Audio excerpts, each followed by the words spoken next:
राज्याचे गृहमंत्री आणि उपमुख्यमंत्री देवेंद्र फडणवीस सध्या पत्रकार परिषद घेतात। आपण थेट जाऊया। महाराष्ट्रामध्ये कंत्राटी भरतीच्या संदर्भात मोठ्या प्रमाणात गदारोळ उठवण्याचा प्रयत्न केला जातोय आणि विशेषतः जे याचे दोषी आहेत, ज्यांनी हे केलंय, तेच जास्त आवाज करतायत आणि म्हणून कंत्राटी भरतीचे दोषी कोण हे समाजापुढे आलं पाहिजे,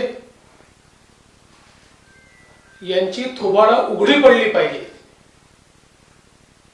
या दृष्टीनं काही गोष्टी मी आपल्यापर्यंत पोहोचवायचा प्रयत्न करतोय। कंत्राटी भरतीच्या संदर्भात महाराष्ट्रात पहिला निर्णय कधी झाला? पहिला निर्णय झालाय 13 मार्च 2003। तेव्हाच्या काँग्रेस राष्ट्रवादीच्या सरकारमध्ये, तुम्हाला मी सगळे देणार आहे GR त्याचे, हा त्याचा GR आहे। आणि पहिली कंत्राटी भरती कशात सुरू झाली? सर्व शिक्षण मोहिमेच्या अंमलबजावणी करता शिक्षण विभागामध्ये पहिली कंत्राटी भरती काँग्रेस, तेव्हाच्या काँग्रेस आणि शरद पवारांच्या राष्ट्रवादी काँग्रेसने शिक्षण विभागामध्ये केली। GR ची कॉपी आपल्याला मी दिलेली आहे। त्याच्यानंतर अशोकराव चव्हाण मुख्यमंत्री असताना 2010 साली GR काढून कंत्राटी भरती सुरू करण्यात आली। त्याचा GR देखील मी आपल्याला दिलेला आहे। जरा मागे शांत राहिले तर बरं राहील।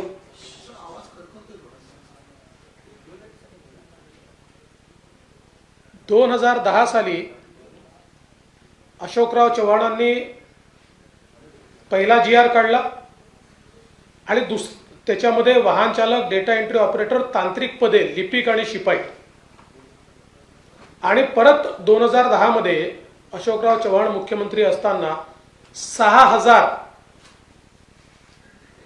पदांचा, कंत्राटी पदांचा GR काढण्यात आला। याच्यामध्ये कोण कोण आहेत बघा? वाहन चालक, डेटा एंट्री ऑपरेटर, लेखालिपिक, शिपाई, ठीक आहे, साधन व्यक्ती, प्रकल्प समन्वयक, विशेष शिक्षक आणि मोबाईल टीचर। 2010 साली काँग्रेस आणि शरद पवारांची राष्ट्रवादी काँग्रेस सत्तेत असताना शिक्षक भरतीचा कंत्राटी GR हा त्यावेळी काढण्यात आला। त्यानंतर सन्माननीय पृथ्वीराज बाबा चव्हाण हे मुख्यमंत्री असताना 14 जानेवारी 2011 या ठिकाणी MIS coordinator, data entry operator, BTech, BE, MCA अशा पदांची शैक्षणिक योग्यता असलेल्यांचा हा GR त्यावेळी काढण्यात आला। त्यानंतर 31 मे 2011 यावेळेस पुन्हा माननीय पृथ्वीराज चव्हाण साहेब मुख्यमंत्री असताना कंत्राटीचा GR काढण्यात आला। 16 सप्टेंबर 2013 सामाजिक न्याय विभागात कंत्राटीचा GR काढण्यात आला। 2014 साली पुन्हा पृथ्वीराज चव्हाण हे मुख्यमंत्री असताना 1069 पद कंत्राटी पद्धतीने भरण्याचा GR काढण्यात आला। आणि हे जे काही फॅसिलिटी मॅनेजर्स आहेत हे तेव्हाच अपॉइंट करण्यात आले आणि सगळ्यात महत्वाचं असं आहे की आता ज्याच्याबद्दल चर्चा चाललेली आहे, कागद जरा जास्त आहेत आज माझ्याकडे पण सगळ्यांना एक्सपोज करेन.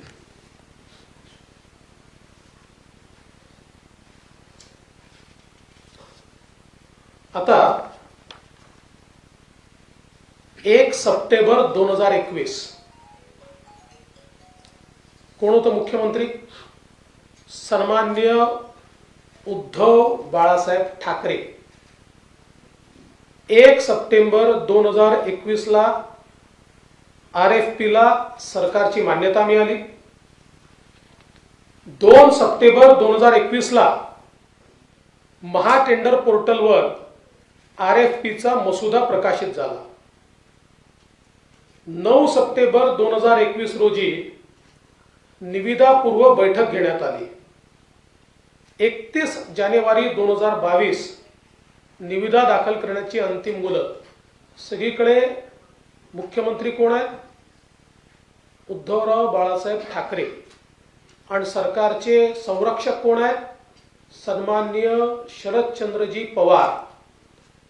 12 फेब्रुवारी 2022 टेक्निकल इव्हॅल्युएशन स्टेटमेंट पोर्टलवर. 8 एप्रिल 2022 व्यावसायिक निविदा उघडली. 25 एप्रिल 2022 एजन्सी सोबत वाटाघाटीची पहिली बैठक. 27 एप्रिल 2022 एजन्सी सोबत वाटाघाटीची दुसरी बैठक. 23 मे 2022 वित्त विभागाची मान्यता. पूर्ण कार्यकाळामध्ये या ठिकाणी आपण जर बघितलं तर कोण आहे आणि मग हे कुठल्या तोंडाने बोलतात? हा सन्माननीय उद्धव ठाकरे यांच्या सहीचा कागद आहे, फाईलचा आपल्याला दिला. कंत्राटी भरतीला मान्यता कोणी दिली? उद्धव बाळासाहेब ठाकरे यांच्या सरकारने त्यांच्या सहीने माननीय शरद पवार साहेबांच्या आशीर्वादाने या ठिकाणी ही मान्यता देण्यात आली. हा शासन निर्णय बघा आणि हे पत्र आहे, पत्रव्यवहार आहे. 15/6/2020 काय म्हटलंय? बाह्य यंत्रणेकडून काम करून घेण्यासाठी एजन्सी नियुक्त करण्याबाबत. 17 जुलै 2020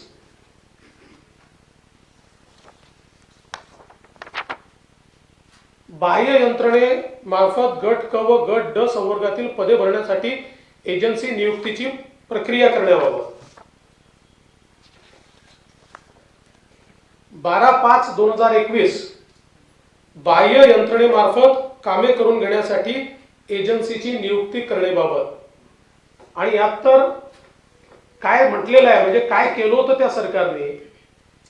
शासनाने एम्पॅनलमेंटचा कालावधी 10 वर्ष असावा व त्यामध्ये पुढील 5 वर्षासाठी मुदतवाढ देता येईल असे सूचित केले आहे. म्हणजे 15 वर्षाकरता या एजन्सीज त्यांनी एम्पॅनल केल्या. याच्यामध्ये जेव्हा आमचं सरकार आलं आणि आमच्या कॅबिनेट पुढे हा विषय आला आणि नंतर माझ्या स्वतःच्या लक्षात आलं की रेट्स खूप जास्त आहेत. मी स्वतः पत्र दिलं की हे जे काही रेट्स मागच्या सरकारच्या काळात आलेले आहेत हे 25% तरी जास्त आहे आणि म्हणून आमच्या कॅबिनेटने ते रेट्स कमी करण्याचा निर्णय घेतला. परंतु हे संपूर्ण पाप 100% काँग्रेसचं, उबाठाचं आणि शरद पवार साहेबांच्या राष्ट्रवादी काँग्रेसचं आहे. ठीक आहे की आता अजितदादा आमच्यासोबत आहेत, त्यावेळेस ते त्यांच्यासोबत होते, पण आज जे आंदोलन करतात, आणि असं नाही आहे, मी जेव्हा मुख्यमंत्री होतो त्याही वेळेस हे जे 14चं काढलेलं टेंडर आहे पृथ्वीराज चव्हाणांच्या काळातलं, त्या टेंडरच्या अनुरूप आमच्याही काळात लोक घेतलेले आहेत. मी ते नाव म्हणतच नाही, पण याची सुरुवात ही काँग्रेसने केली. आणि आता ज्याच्यावर काँग्रेस, शरद पवार गट आणि उबाठा हे आंदोलन करतायत मला कधी कधी आश्चर्य वाटतं की यांना लाजा का वाटत नाही. शरम वाटली पाहिजे की आपणच करायचं आणि परत आपणच त्याच्यावर आंदोलन करायचं आणि असं भासवायचं जणू काय या सरकारने केलंय. आणि म्हणून मला असं वाटतं की हे पाप 100% त्यांचं आहे. आणि माननीय मुख्यमंत्री एकनाथराव शिंदेजी आणि उपमुख्यमंत्री अजित पवार यांच्याशी मी चर्चा केली आणि मी त्यांना सांगितलं त्यांच्या पापाचं ओझं आपल्या सरकारने का उचलायचं. त्यामुळे त्या सरकारने केलेलं हे एम्पॅनलमेंट आणि त्यानुरूप ही जी काही या ठिकाणी कंत्राटी भरतीच्या संदर्भात काढलेला GR आहे हा आम्ही रद्द करण्याचा निर्णय घेतलेला आहे. कारण पाप त्यांनी करायचं, आमच्या माथ्यावर फोडायचं आणि त्यांनीच आंदोलन करायचं हे आम्हाला मान्य नाही. आणि माझं तर मत आहे की आता मी तर आपल्याला सहीचा कागदच दिलेला आहे, अप्रुव्हलच श्री उद्धव बाळासाहेब ठाकरे यांनी दिलेला आहे. मग आता माझा सवाल आहे की उबाठा उद्धव बाळासाहेब ठाकरे यांची सेना, शरद पवार यांची राष्ट्रवादी आणि ज्यांनी याची सुरुवात केली ते काँग्रेस आता महाराष्ट्राची माफी मागणार आहेत का. युवकांची दिशाभूल केल्याबद्दल, स्वतःचं पाप दुसऱ्याच्या माथी मारल्याबद्दल त्यांनी माफी मागितली पाहिजे. आणि ते माफी मागणार नसतील तर आमच्या पक्षांना त्यांना रोज उघडं करावं लागेल आणि जनतेत जाऊन उघडं करावं लागेल. हे सगळे कागदपत्र आम्ही जनतेमध्ये नेणार आहोत. आणि एवढंच नाही तर अलीकडच्या काळामध्ये पवार साहेब आधी असं करत नव्हते, पण जेव्हापासून त्यांचा पक्ष फुटला तेव्हापासून पवार साहेब देखील असं करायला लागले. आता पवार साहेबांनी सांगितलं की मुंबईच्या पोलीस दलामध्ये कंत्राटी भरती. आता काय केलंय, 3 वर्षापर्यंत मुंबईमध्ये 3 वर्ष उद्धव बाळासाहेब ठाकरेजी यांच्या काळामध्ये, शरद पवार साहेबांच्या काळामध्ये मुंबईमध्ये एकही भरती झाली नाही. आणि दरवर्षी 3000, 4000, 5000 पोलीस हे निवृत्त होतात. आणि त्यामुळे एक मोठा बॅकलॉग त्याच्यामुळे तयार झाला. आम्ही नियमित पोलीस भरती सुरू केली. यावर्षी 18,311 ची पोलीस भरती आम्ही केली आहे, ज्यामध्ये मुंबईला 7,076 पोलीस शिपाई आणि 994 वाहन चालक आम्ही दिले आहेत. परंतु ही भरती झाल्यानंतर ट्रेनिंग होऊन ते फोर्समध्ये जॉईन होतपर्यंत जवळजवळ 1 वर्षापेक्षा जास्त, 1.5 वर्षाचा कालावधी जातो. आणि हे 18,000 जे आम्ही केले आहेत हा रेकॉर्ड आहे. याच्यापेक्षा जास्त याकरता करता येत नाही की आपली ट्रेनिंगची फॅसिलिटीज 8,000 लोकांकरता तयार केली आहे, जी आता वाढवून 18,000ची ट्रेनिंग फॅसिलिटी. कारण एक प्रकारे 3 वर्षाच्या भरती एकत्र आपण करतो आणि तेवढी ट्रेनिंगची फॅसिलिटीज नाहीये. मात्र तरी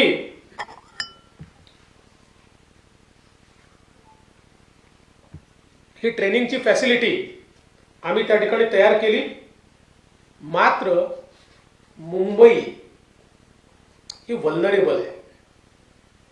मुंबईवर सातत्याने आतंकवादाचा, दहशतवादाचा धोका असतो. आणि म्हणून मुंबईमध्ये 7,000, 10,000, 12,000 पोलीस कमी, उद्या एखादी घटना घडली तर हे सांगता येत नाही की आम्ही पोलिसांची भरती केली नाही म्हणून घटना घडली. आणि म्हणून काय निर्णय केला तर जोपर्यंत हे ट्रेनिंगवरनं येत नाही तोपर्यंत महाराष्ट्र सरकारने स्वतः तयार केलेले महाराष्ट्र राज्य सुरक्षा महामंडळ, आणि आपल्याला कल्पना असेल की महाराष्ट्र राज्य सुरक्षा महामंडळ सुरू करताना त्याच्या मागची भूमिका काय होती? पोलीस भरतीमध्ये समजा 7-8 हजार जागा असतील, एलिजिबल 50,000 लोक येतात. पहिले 7,000 हे पोलीसमध्ये गेले, तर नंतरचे 1,000, 1,200, 1,300 लोक हे सुरक्षा महामंडळात घ्यायचे, त्यांना ट्रेनिंग द्यायचं आणि त्यांच्या माध्यमातून एअरपोर्टची सिक्युरिटी असेल, एखाद्या मंदिराची सिक्युरिटी असेल किंवा तत्सम कामं किंवा प्रायव्हेट आस्थापनांना कधी कधी पोलीस सुरक्षा द्यावी लागते, त्याच्याकरता त्यांचा उपयोग करायचा. याकरता शासनाने महामंडळ तयार केलं आणि आता पोलीस कमी असल्यामुळे हा GR एवढाच काढला आहे की जोपर्यंत ट्रेनिंग होऊन हे पोलीस येत नाही तोपर्यंत महाराष्ट्र राज्य सुरक्षा महामंडळाचे 3,000 पोलीस हे मुंबईमध्ये वापरले जातील आणि याच्याकरता त्यांचा पगार आता महामंडळातून न निघता मुंबई पोलिसांकडनं निघेल. त्यामुळे सरकारमध्ये जेव्हाही कुठल्याही विभागाला खर्च करायचा असतो त्यावेळेस त्या विभागाला GR काढावा लागतो. म्हणून GR एवढाच काढलेला आहे की या 3,000 पोलिसांचा पगाराचा खर्च आता महाराष्ट्र सरकारच्या आस्थापनेवरनं होईल, मुंबईच्या आस्थापनेवरनं होईल. आता याला काय सांगितलं? हे कंत्राटी पोलीस भरती करताय. एकूणच राज्यामधल्या तरुणांमध्ये असंतोष तयार करण्याचा प्रयत्न, राज्याला अराजकाकडे नेण्याचा प्रयत्न या ठिकाणी करण्यात येतोय.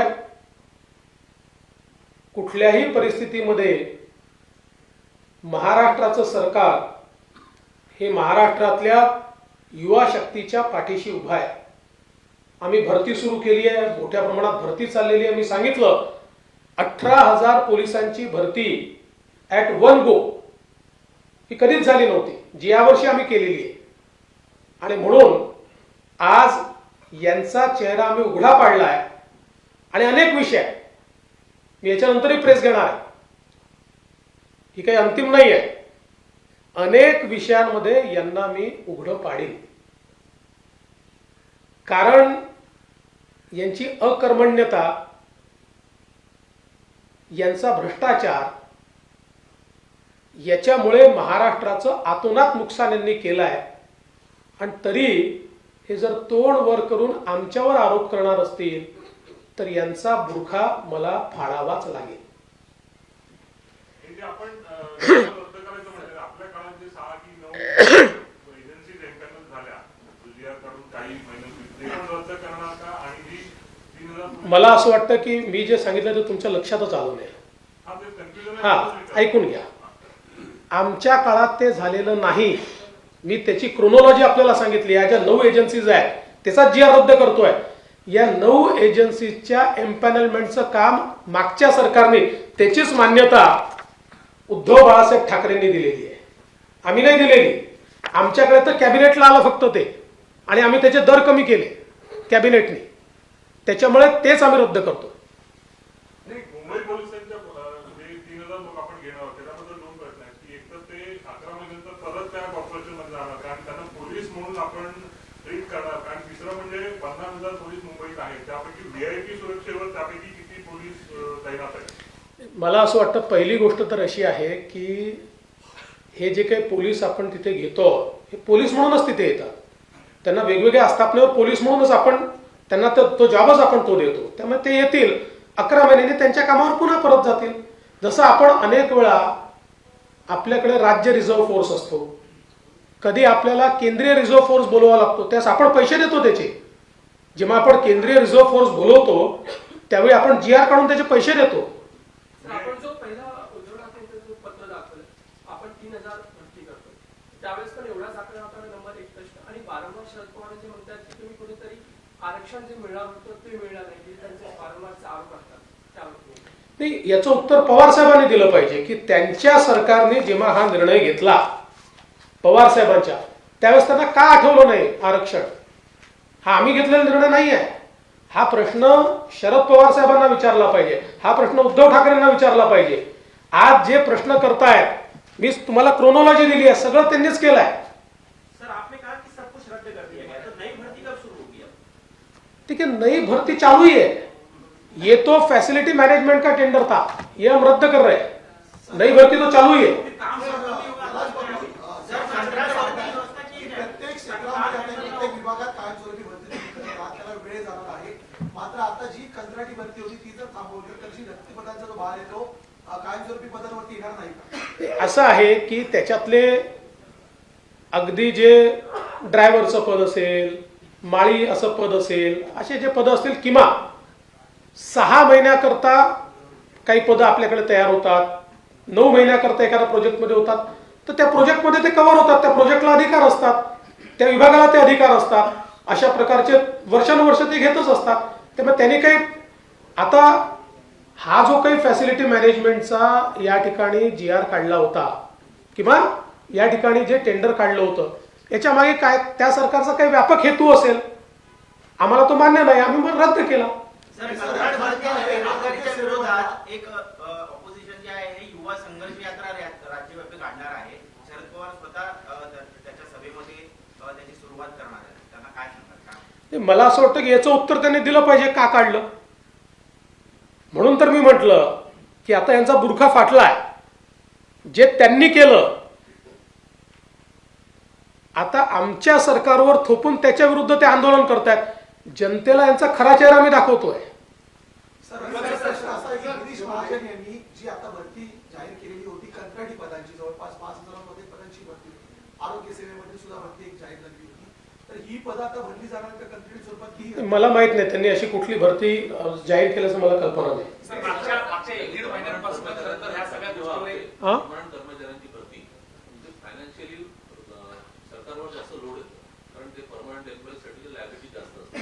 त्याच्यातनं व्हाया मीडिया म्हणून कंत्राटी कर्मचाऱ्यांची भरती हा एक पर्याय समोर आला, तर आता हा पर्याय आपण बंद करत असताना फायनान्शियल व्हायबिलिटी हा विषय आपल्याला नाही, पहिली गोष्ट तर अशी आहे की मी पुन्हा सांगतो, वर्षभराचे पद, 9 महिन्याचे पद, टेम्पररी पद, यावर पूर्वी ज्या प्रकारे ते विभाग त्या काळाकरता काम करत होते ते करत राहतील। आता मूळ प्रश्न काय होता? मूळ प्रश्न असा होता की सरसकट धोरण म्हणून 9 फॅसिलिटी कंपनी एम्पॅनल करून या ठिकाणी भरती करण्यात येणार आहे, अशा प्रकारचा जो आरोप होता। तर या 9 कंपनी मागच्या सरकारने एम्पॅनल केलेल्या आहेत, मागच्या सरकारने याची सगळी प्रक्रिया केली आहे, हे मी आपल्या समोर आणलं आणि आम्हाला हे मान्य नाही म्हणून आम्ही रद्द केलं। मागच्या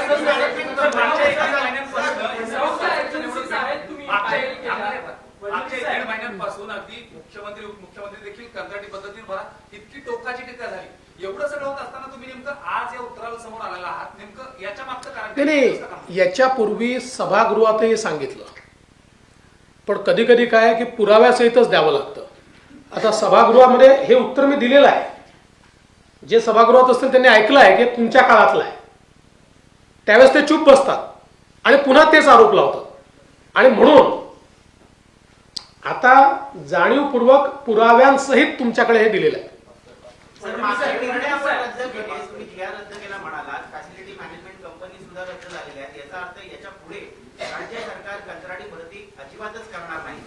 मी पुन्हा सांगतो की पूर्वी जी पद्धत होती की एखाद्या विभागामध्ये 6 महिन्याचे पद तयार होतात, 9 महिन्याचे होतात, 11 महिन्याचे होतात, काही पद हे टेम्पररीज पद आहेत, त्याच्यावर त्या प्रोग्राम अनुरूप जी काही भरती व्हायची तर त्यांचे अधिकार कायम आहेत। पण एक धोरण म्हणून जे मागच्या सरकारने स्वीकारलेलं होतं की सरसकट 9 लोकांना फॅसिलिटी मॅनेजमेंट मध्ये हे सगळं आउटसोर्स करायचं, ते आम्ही रद्द केलं।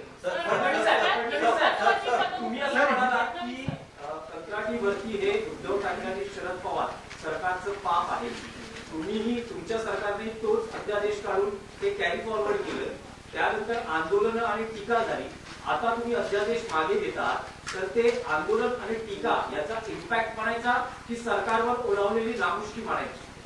पहिली गोष्ट असा कुठला अध्यादेशच नाहीये, हा कुठला अध्यादेश आला समजून घ्या।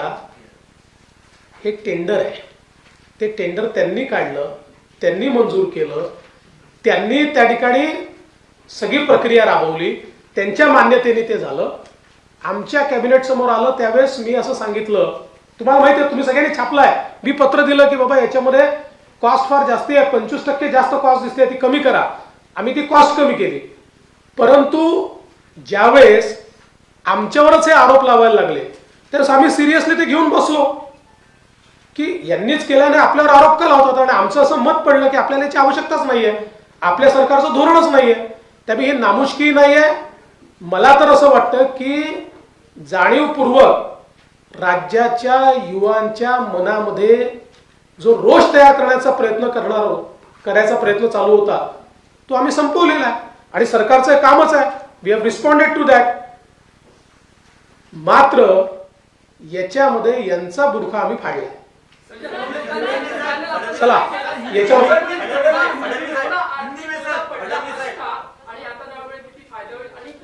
आता ते माझ्याकडे आता त्याची माहिती नाहीये. आज महाराष्ट्र में बार बार उद्धव ठाकरे गुट, शरद पवार गुट और कांग्रेस की ओर से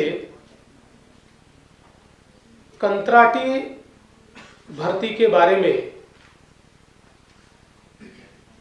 विषय उठाया जा रहा था और हमारे सरकार पर आरोप किए जा रहे थे. मैंने आप सभी को जो कागज दिए हैं उसमें आप देख सकते हैं इसका पहला निर्णय सुशील कुमार शिंदे जी कांग्रेस के जब मुख्यमंत्री थे तब लिया गया और शिक्षा विभाग में लिया गया. उसके बाद जिस समय अशोक चव्हाण जी मुख्यमंत्री थे तब 3 GR निकले जिसमें शिक्षक से लेकर तो अलग अलग पदों पर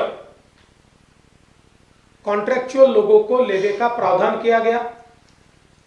पृथ्वीराज चव्हाण जी जब मुख्यमंत्री थे तब 3 GR निकले गए और 2014 में फैसिलिटी मैनेजर्स को एम्पैनल किया गया. उसके बाद जिस समय राज्य में उद्धव ठाकरे जी की सरकार आई, उस सरकार ने एक धोरण के रूप में इसको स्वीकारा और फैसिलिटी मैनेजमेंट के टेंडर बुलाने का निर्णय किया, जिसको मान्यता स्वयं उद्धव ठाकरे जी ने दी है. ये उनकी सिग्नेचर है और इसकी सारी प्रक्रिया ये उनके ही काल में पूरी हुई. और उसके बाद जब हमारी सरकार आई, हमारी सरकार के पास ये मान्यता के लिए आया, मान्यता के लिए नहीं, कैबिनेट के सामने आया, उस समय मैंने खुद ये पॉइंट आउट किया था कि इसको कैबिनेट में लाकर इसके रेट्स कम कीजिए. 30%, 25 से 30% ये रेट ज्यादा है. उसके बाद कैबिनेट ने उसके रेट जो उस सरकार ने तय किए थे उससे 25 से 30% कम किए. उसके बाद मानो ये टेंडर हमने ही निकाला हो, हमने ही इसको किया हो, इस प्रकार से ये तीनों पार्टियां महाराष्ट्र में लोगों को भड़काने का काम कर रही थी.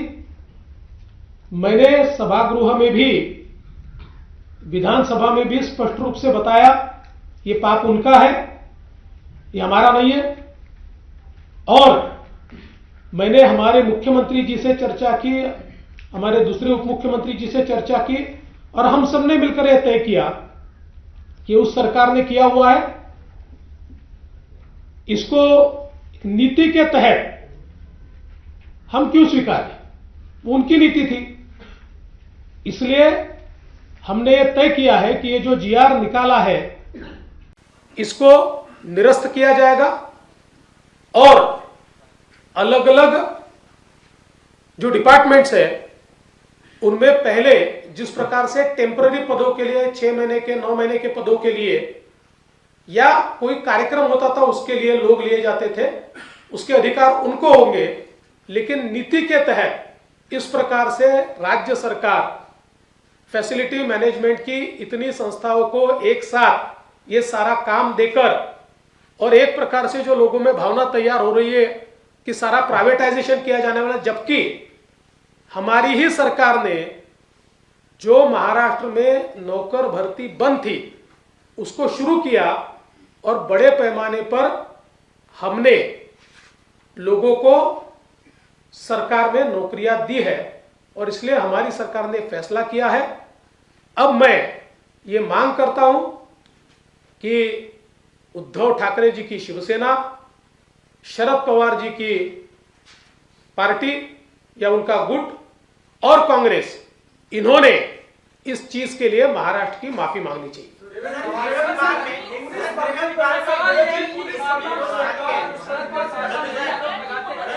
आप आरक्षण रद्द करना चाहते हैं और जब पुलिस में इतनी बड़ी भर्ती आप करेंगे तो सुरक्षा के भी सवाल खड़े होंगे। अब ये सवाल तो पवार साहब से ही पूछना चाहिए कि जब इसको उनकी सरकार ने मंजूरी दी तब आरक्षण की बात उनके ध्यान में क्यों नहीं आई, वो उस समय क्यों भूल गए। जहां तक पुलिस का सवाल है, 3 साल से पुलिस में भर्ती नहीं हो पाई, एक बड़ा बैकलॉग तैयार हुआ। हमने इस साल वो सारी भर्ती की। मुंबई के लिए करीब 8000 लोग हमने पुलिस में भर्ती किए, लेकिन उनका ट्रेनिंग होकर वो ज्वाइन होने को 1.5 साल लगता है।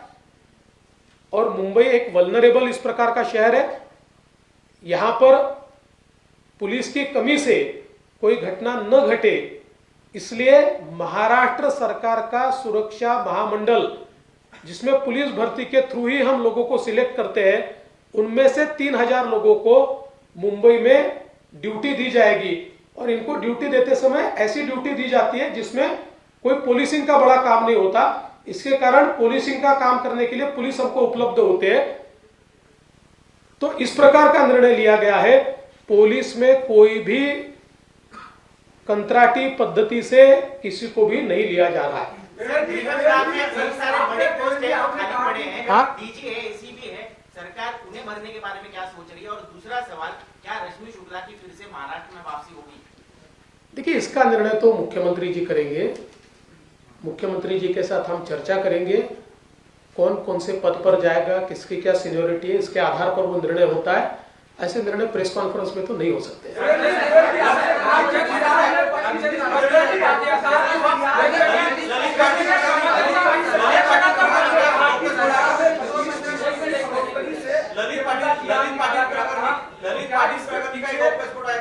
करप्शन की बू आ रही है क्या कि 25% ज्यादा एक्सेस पैसे में जीआर निकाला? अभी वो तो देखेंगे, अभी क्यों निकला, कैसे निकला, ध्यान देंगे उसकी ओर।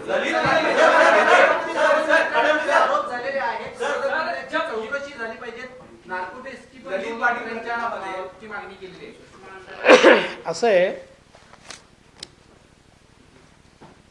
मी ललित पाटील प्रकरणावर बोललो तर मुख्य ज्याकरता मी प्रेस घेतली आहे ते तुम्ही सोडून द्या। आता तुमचा जो काही विषय आहे तो मलाही समजतो। एकच गोष्ट फक्त सांगतो त्यातली, तुम्ही मला माहिती होतं विचारणार आहे, तुमची उत्कंठा असेल, बाकी सगळ्या गोष्टी मी नंतर आणणारच आहे त्यातल्या। एकच गोष्ट सांगतो त्यातली, पण माझी विनंती आहे की जी मूळ पत्रकार परिषद आहे, लाईव्ह झाली तरी दिवसभर चालली पाहिजे ना। तुम्ही दिवसभर ललित पाटील चालवाल, हा चालेल, मला माहिती आहे, मला तेवढं समजतं, मी जे बोलतोय सगळं लाईव्ह चाललंय। आता इतक्या वर्षात एवढं तर समजलो मी।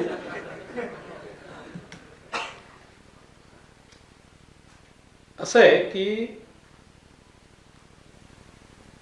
ललित पाटील याला अटक झाली 10-11 डिसेंबर 2020 ला, आणि ज्यावेळेस अटक झाली त्यावेळेस उद्धव बाळासाहेब ठाकरे यांची शिवसेना, तेव्हा एकच शिवसेना होती, पण उद्धव बाळासाहेब ठाकरे यांनी त्यांना नाशिकचं शिवसेनेचं प्रमुख केलं होतं। त्यावेळेस ते उद्धव ठाकरे यांचे नाशिकचे शिवसेनेचे अध्यक्ष होते, प्रमुख होते। आता आश्चर्य बघा की त्यांना अटक झाल्यानंतर PCR मागितला. निश्चित गुन्हा मोठा होता, त्यामुळे 14 दिवसाचा PCR मिळाला. PCR मिळाल्याबरोबर ते ससूनला ऍडमिट झाले आणि पूर्ण 14 दिवस PCR मध्ये ते ससूनला ऍडमिट होते आणि सरकारी पक्षातर्फे कोर्टाला अर्ज देखील करण्यात आला नाही की आम्ही यांचं इंट्रोगेशन केलं नाहीये किंवा यांची बिमारी बरोबर नाहीये. अर्जही केला नाही. आणि शेवटी 14 दिवस सर तुम्ही काहीच केलं नाही तर PCR 14 दिवस मिळतो. 14व्या दिवशी त्यांचा MCR करून टाकला. त्यामुळे ज्यावेळेस या गुन्ह्यात आम्ही आतमध्ये जातोय, गुन्हेगाराचं इंट्रोगेशनच झालेलं नाही. उद्या जर यांच्या विरुद्ध केस स्टँड करायची आहे तर काय स्टँड होणार आहे? इंट्रोगेशनच केलं नाही. आता माझा सवाल आहे की ललित पाटील यांचं इंट्रोगेशन का करण्यात आलं नाही? कोण जबाबदार होतं? ते माझे मुख्यमंत्री जबाबदार होते की गृहमंत्री जबाबदार होते? कोणाचं त्याच्यावर प्रेशर होतं? कोणाच्या प्रेशरमध्ये हे सगळं झालं? कोणाचे संबंध होते? अजून खूप गोष्टी आहेत, आज सांगणार नाही. आता तुम्ही ठरवा ना. आता तुम्ही ठरवा नार्को टेस्ट कोणाची झाली पाहिजे.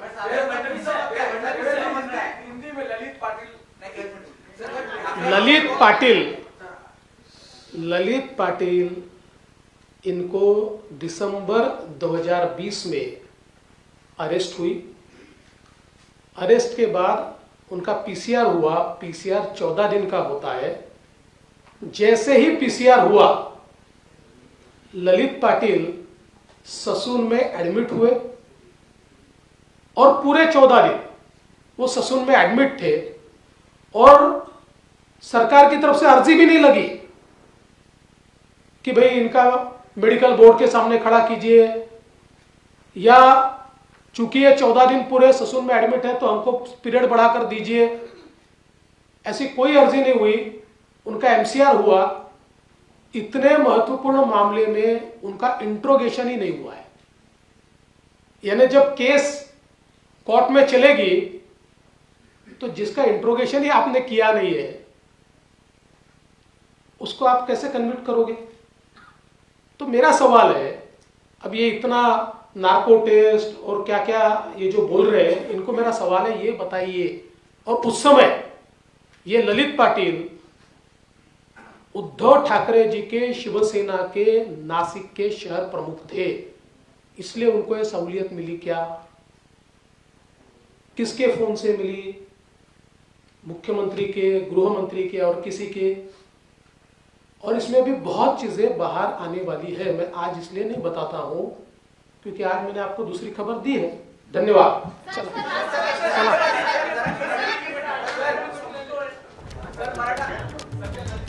तर राज्यामध्ये कंत्राटी भरतीवरनं सुरू असलेला गदारोळ या संदर्भातली मुख्य परिषद होती, पत्रकार परिषद. परंतु ललित पाटील संदर्भात सुद्धा अत्यंत महत्त्वपूर्ण वक्तव्य देवेंद्र फडणवीसांनी केलेली आहेत. 2020 साली डिसेंबर महिन्यात ललित पाटीलला पहिल्यांदा अटक करण्यात आली आणि त्याच वेळेला त्याला पोलीस रिमांड मिळालेली होती. तेव्हाच तो ससूनमध्ये ॲडमिट झाला. परंतु जेव्हा तो पोलीस कस्टडीमध्ये होता 14 दिवसांच्या, तेव्हा एकदाही ललित पाटीलची पोलिसांकडनं चौकशी करण्यात आलेली नाही. तेव्हा सरकार अर्थातच महाविकास आघाडीचं होतं. त्यामुळे आता तुम्हीच ठरवा की नार्को टेस्ट नेमकी कुणाची व्हायला हवी, असं देवेंद्र फडणवीसांनी ललित पाटील मुद्द्यासंदर्भात म्हटलंय. ABP माझा, उघडा डोळे बघा नीट.